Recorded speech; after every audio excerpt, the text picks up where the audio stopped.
मेरा नाम है वैभव और आप लोग देख रहे हैं करियर मित्रा के यूट्यूब चैनल को। दोस्तों, आज के इस वाली वीडियो में हम लोग जो क्रॉनिकल मैगजीन को कवर अप कर रहे थे फरवरी मंथ की, उसी क्रम में आगे बढ़ेंगे। और जो पहला टॉपिक है आज का वो रहेगा आपका साइबर अपराध से निपटने के लिए संयुक्त राष्ट्र ने जो ऐतिहासिक संधि को अपनाया है उसके संदर्भ में।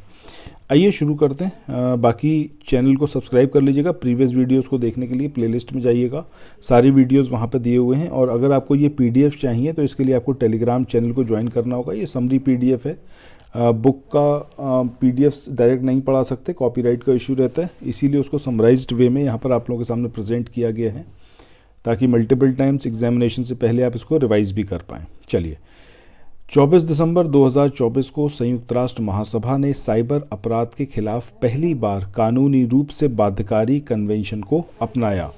ये काफ़ी इम्पॉर्टेंट पॉइंट है कि पहली बार एक ऐसी ऐसा कन्वेंशन हुआ, ऐसी संधि है जिसको अपनाया गया जो कि कानूनी रूप से बाध्यकारी है। पर्पस क्या है? पर्पस इसका ये है कि व्यक्तियों, व्यवसायों और सरकारों को लक्षित करने वाले जो बढ़ते हुए साइबर अपराध हैं और उनसे जो उत्पन्न होने वाला खतरा है उसको जो है रोका जा सके। फोकस की बात करें, इसका फोकस किस चीज़ पे है? तो कन्वेंशन जो है अंतर्राष्ट्रीय सहयोग, बाल संरक्षण, पीड़ित सहायता और रोकथाम पर केंद्रित है। यही सब कुछ था जो इस पर्टिकुलर टॉपिक के अंतर्गत आपको टॉपिक की बात करें, बुल्गारिया और रोमानिया को शेंगेन क्षेत्र में पूर्ण सदस्यता मिली। ये काफ़ी इंपॉर्टेंट है और प्रोबेबली आपसे एग्जामिनेशन में पूछा जा सकता है दो अलग अलग तरीके से। एक तो कंट्री वाइज आपसे पूछ सकते हैं कि किस किस कंट्री में को जो है पूर्ण सदस्यता मिली शेंगेन क्षेत्र के लिए। दूसरा पर्टिकुलरली शेंगेन क्षेत्र के बारे में पूछ सकते हैं। तो यहाँ पर हम दोनों ही चीज़ों को कवर अप करेंगे।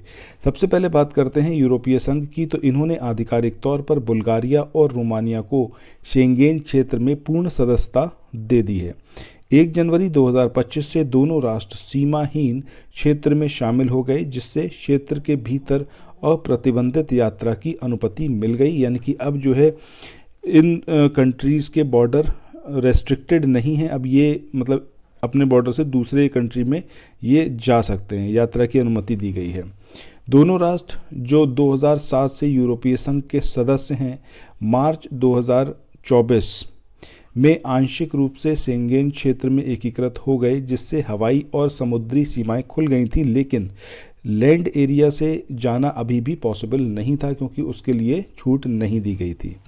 मुख्य रूप से प्रवासन और सीमा सुरक्षा पर ऑस्ट्रिया की आपत्तियों की वजह से बुल्गारिया और रोमानिया को पूर्ण शेंगेन सदस्यता से दूर रखा गया था।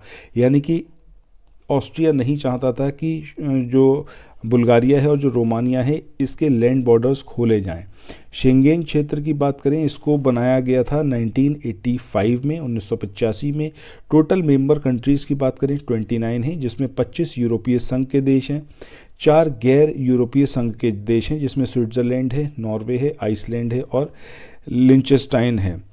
यह आंतरिक सीमाओं के बिना दुनिया का सबसे बड़ा क्षेत्र है जो लोगों की मुक्त आवाजाही की सुविधा प्रदान करता है। यानी कि एक जगह से दूसरी जगह लोग जा सकते हैं, एक कंट्री से दूसरी कंट्री। सपोज़ अगर स्विट्ज़रलैंड से नॉर्वे जाना है तो कोई व्यक्ति वहाँ से बॉर्डर क्रॉस करके नॉर्वे जा सकता है, यहाँ पर कोई रेस्ट्रिक्शन नहीं है। अब जो है वो बुल्गारिया और रोमानिया, इसको भी सेम चीज़ वहाँ पर दी गई है कि बुल्गारिया का बॉर्डर क्रॉस करके जाया जा सकता है दूसरे यूरोपियन कंट्रीज़ में जो कि शेंगेन क्षेत्र का हिस्सा है। सिमिलरली रोमानिया में भी। आगे देखते हैं इसके पर्टिकुलर मैप को, जो कि बहुत ज़रूरी है। ये आपकी स्क्रीन पर मैप है शेंगेन क्षेत्र का। अब क्या कुछ इसके बारे में आपको यहाँ पर देखना है। सबसे पहले जो रोमानिया और बुल्गारिया हैं, इन दो कंट्रीज़ को अब जो है अनुमति दे दी गई है कि अगर कोई व्यक्ति रोमानिया से ट्रैवल करना चाहे हंगरी में या फिर बुल्गारिया से ट्रैवल करना चाहे ग्रीस में, तो वो वहाँ पर आ जा सकते हैं। बाकी इन कंट्रीज़ के बॉर्डर एक दूसरे के लिए ओपन है, कोई भी व्यक्ति वाया लैंड एंटर कर सकता है। अभी तक रोमानिया और बुल्गारिया को सिर्फ हवाई यात्रा या फिर दूसरी तरीके से लैंड के थ्रू जो है वो बॉर्डर क्रॉस करके दूसरी कंट्री में नहीं जा सकते थे। ठीक है, ये पूरा शेंगेन क्षेत्र का शेंगेन जो एरिया है जिसको 1985 में अपनाया गया या फिर स्थापित किया गया, उसके संदर्भ में है। इसमें ये सारी कंट्रीज़ जो आप देख रहे हो, आइसलैंड हो गई, नॉर्वे हो गई, स्वीडन हो गई, फिनलैंड है, इधर Estonia, Latvia, Lithuania, Poland, Germany, ये सब जो हैं कंट्रीज़ इसके अंतर्गत आती हैं। 29 टोटल हैं, जिसमें 25 यूरोपियन यूनियन के कंट्रीज़ हैं और 4 अदर कंट्रीज़ हैं। ठीक है, सो यहीं पर आज के इस वाले सेशन को एंड करते हैं। मिलते हैं नेक्स्ट वीडियो में। चैनल को सब्सक्राइब करना और इस वीडियो को शेयर करना मत भूलिएगा। वीडियो पसंद आया तो लाइक का बटन भी ज़रूर प्रेस करिएगा। Thank you so much, bye bye.